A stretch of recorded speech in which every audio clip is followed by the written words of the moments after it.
from verse 1 to 3. In that text, I want to just follow me. I'll be closing right now. But I said he came to Derbe and then to Lystra, where a disciple, I would say disciple. Listen, watch me. He never said a Christian. Watch me now. He never said a believer. I want to show you something here. I'll close. It says, where a disciple named Timothy lived, whose mother was a Jewess and a believer, but whose father was a Greek. Greek and Jews, trouble. The brothers at Lystra and Iconium spoke well of him. Who? Timothy. The fellow believers in Lystra and Iconium, they spoke well of Timothy. Paul wanted to take him along on the journey. So he circumcised him because of the Jews who lived in that area. For they all knew that his father was a Greek. Now, in that simple text, in the book of Acts, we see three powerful qualities in Timothy that was in no doubt passed to him by the grandmother and also by the mother. And I call them harvest qualities. This is all we are looking for in our children. Every one of us today, we are looking for that harvest. If you sow a seed, you need to have a harvest. Someone say amen.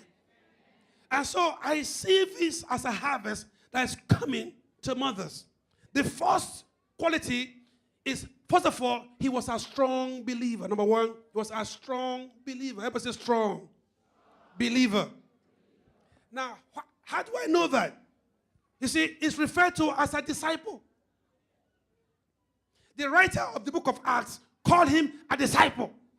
He could have referred to him as a believer or a Christian or a churchgoer. But he chose to call him a disciple. Why? A disciple is a learner and a follower. Hello? I says what? A learner and what? A follower. A disciple was one who was serious about Christ. Not just one who was going round through emotions. So we see here the harvest that Louis and Eunice have begun to realize. That out of Timothy comes a strong believer. My prayer for you mothers today is that as you begin to sow the seeds in the heart of your children, you will realize a strong believer. Someone say amen. Very important. When you have a strong believer, the wind can blow him or her here and there. But guess what? There's something that's left in that child. Listen, I made my own way. I went my own way. But guess what? What my mother instilled in me is still there. Up to today, it's still there. Thank God. Thank God for what she deposited in my life today. Oh, come on, give God some praise, somebody. And so, number two, secondly, he had a good reputation. Today, some of us mothers, we are crying now. We don't have good reputation from our children. When you mention your child's name, you are ashamed.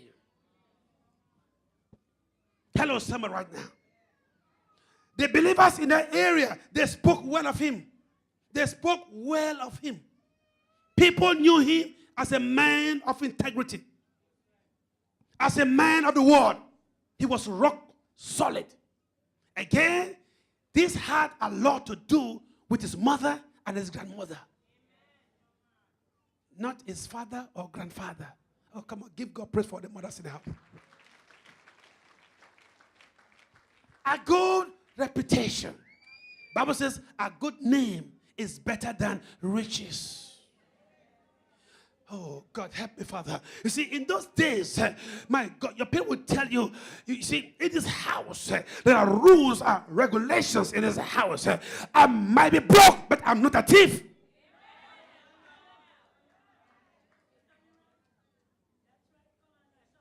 Good reputation.